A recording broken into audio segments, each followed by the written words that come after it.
Covering breaking news this morning in Bristol. We have a crew outside Bristol Hospital where there is just a sea of law enforcement and first responders gathered outside the hospital, keeping vigil and standing in honor of a fellow officer. Two fellow officers, in fact, killed in the line of duty. 3 in total were shot last night in a residential neighborhood in Bristol, just north of the ESPN campus. We know that we confirmed around 5:30 this morning that 2 of those officers tragically died in the line of duty responding to this call that came in around 11 o'clock last night. And you can see the officers right now standing, saluting outside the Bristol Hospital, where there's also a ladder truck from the fire department with a large American flag. Typically in a situation like this will lead to a procession to a medical examiner's office nearby. Yeah, and we say typically because we've seen this before, but there's nothing typical about what happened overnight in the community of Bristol. And we're just going to stay on these live pics for a few minutes because those officers are rendering a salute, which means things could be getting underway at any moment here. This procession, so Bristol Hospital is south of Route 6, and they will be traveling to Farmington. The Office of the Medical Examiner is along Route 4, so communities along the way can expect to see this rolling tribute. It looks like they are now going back to their cruisers and things might be moving soon. But if you're just waking up with us, 3 police officers shot overnight in Bristol around 11 o'clock last night on Redstone Hill Road. 2 of them have died. 1 is in serious condition, fighting for their life. And it's just such a somber morning. We've seen first responders in tears, embracing each other, and now gathering for what's going to be a very long and difficult day and days to come. It's certainly a long and difficult investigation as well. That investigation's been underway since 11 o'clock last night on Redstone Hill Drive as well. And you can see the troopers and police officers are now heading back to their cruisers. We're also seeing some motorcycle officers as well, presumably getting ready for a procession this morning. Yeah, and you have to imagine, I mean, just the shockwaves that this is sending throughout the community. Bristol is a very tight-knit town, and they have not seen an officer killed in the line of duty since the 1940s, so over 60 years ago. There's lots of talk right now on social media, people talking about coming outside of their homes to pay their respects as they see this procession go by. We see members of the fire department there as well, multiple departments. I mean, this has been a tough couple of weeks for law enforcement in Connecticut in general. Last week we had the officer in New Haven that was shot. Yes. In the line of duty responding to an incident there. Thankfully, that officer was okay.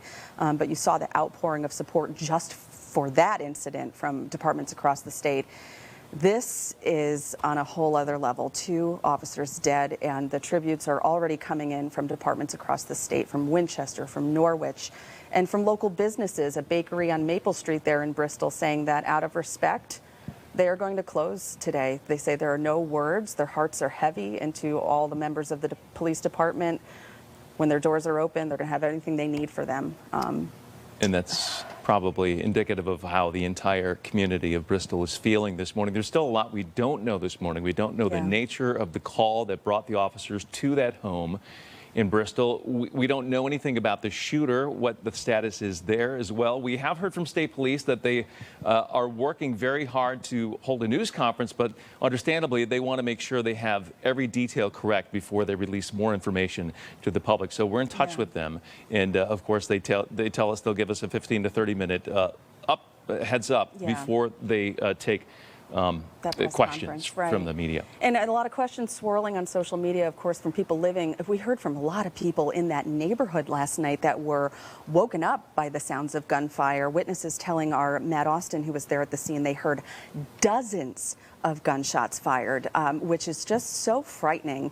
And this morning, we do have a crew live. Guys, I don't know if we have that camera that's live at the scene. If we can go back to Redstone Hill for just a minute, you can see it's more, it's much quieter. It's still an active investigation here at that home that they're focused on. And this is a residential area not far from ESPN headquarters, but there doesn't appear to be any state of alert there, any active danger to people in that immediate vicinity. But as we go back to the hospital now with our live pictures there, I mean, this is, it takes your breath away. It's so emotional. It's something nobody wants to see. No. And that as we were looking at the investigation at the home, that has of course, been taken over by Connecticut State Police. In any case where there's an officer-involved shooting, they step in and take over the investigation. Right.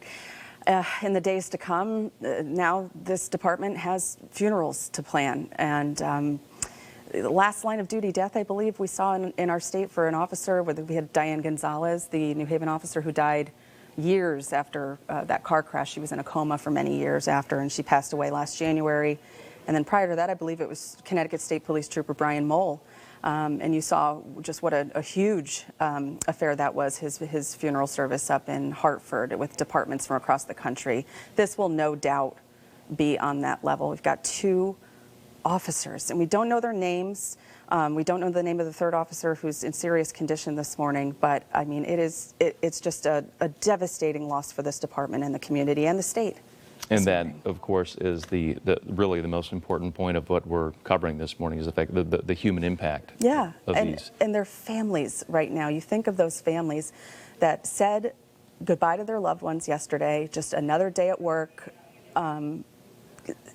probably kissing them on the way out the door, and that's what these officers do. They go to work every day not knowing the dangers that they're going to face, and there's no guarantee that they'll come home. But this is the absolute worst case scenario, and the news that we did not want to have to confirm this morning. We did not.